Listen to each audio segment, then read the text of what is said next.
Мектеп окуучулары менен мугалимдер ортосундагы мамиле акыркы учурда резонанстуу коомдук талкууга көп кабылууда. Бирде мугалимдин орой мамилеси нараазычылык жаратса, көп өтпөй окуучулардын мугалимди келекеге салган тасмасы интернетте таркады. Мугалим менен окуучунун мамилесине кимдер таасир берет? Мугалимдин кадырын көтөрүү үчүн эмне кылыш керек деген теманы кесиптешим Мээрим Абдималик кызы изилдеп сюжет даярдады.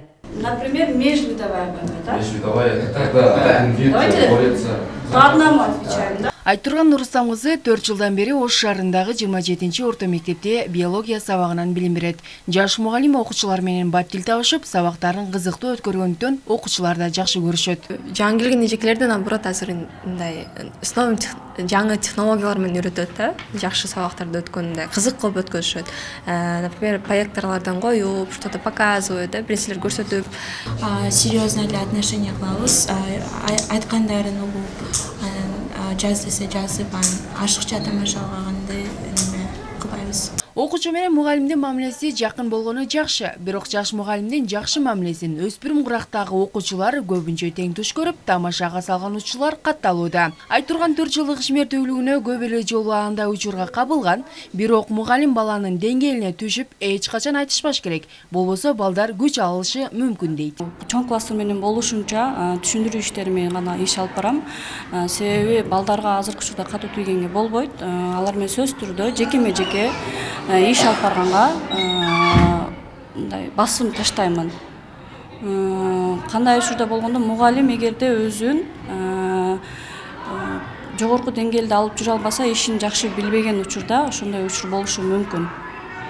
Ал эми эгер мугалим өзүнүн ишин мыкты билсе, балдар менен туура тил табыша алса, андай учур болбойт деп ишенем мен. Класста ар кандай үй-бүлөдө өсүп жаткан балдар бар, айрыкча өспүрүм куракта ойнок келишет. Андыктан жогорку класстарга сабак берүү мугалимдер үчүн оңойго турбайт. Юзов Ош коомдук фонду мугалимдерди окутуу боюнча долбоор тартып, педагогика илимдеринин кандидаты Ташболот Жореев менен биргеликте ишке ашырууда. Алар өспүрүм курактагы балдарга кандай мамиле жасоо керек, кесип тандоо, өзүн өзү таануу боюнча жаңы методикаларды үйрөтүүдө. Окуучуларыбыз өзүн өзү тааныбай, өзүн өзү билбей, коомдо кандай кылып өзүн реализациялоону, коомдо кандай кылып жашоону билбей атпайбы. Анан кийин абдан эмнелер көйгөйлөр көп чыгып атат. Өздөрүнүн көйгөйлөрүн чече албай, мондой өзүнүн жанына кыянатчылык кылып калган учурлар, фактылар катталып атат. Анан бирөөлөрдү эмеден көңүлүн чөгөрүп, оорутуп, денесине зыян келтирип атат. Бул абдан өкүнүчтүү чоң трагедия да. Биздин эмнебиз, семинарыбыздын максаты мына ушундай окуучулардын эрте курактан баштап өзүн өзү таануусу, жеке мүмкүнчүлүктөрүн өнүктүрүүгө багытталган. Бир үй бүлөдөгү бала ата-энеси менен тил табыша албай калган учурлар да көп кездешип атат да биздин учурубузда. Анан тарбиячылар бизде ата-эненин ролун аткарат, мектеп-интернатта жүргөн убакта баланын.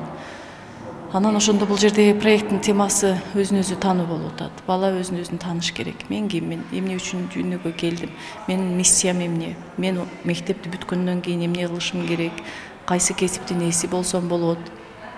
Жана башка көптөгөн суроолорго мен бул жерден жооп таба алдым. Билим берүү тармагына жаңы дайындалган министр мугалимдердин кадырын көтөрүү негизги максаттарынын бири экендигин билдирди. Демилгени коомчулукта колдоого алып, мугалимди сыйлоону адатка айландырса, билимди муун жаралаары шексиз. Мээрим Абдималик кызы, Бекмурса Арабеден уулу, Билим жаңылыктары.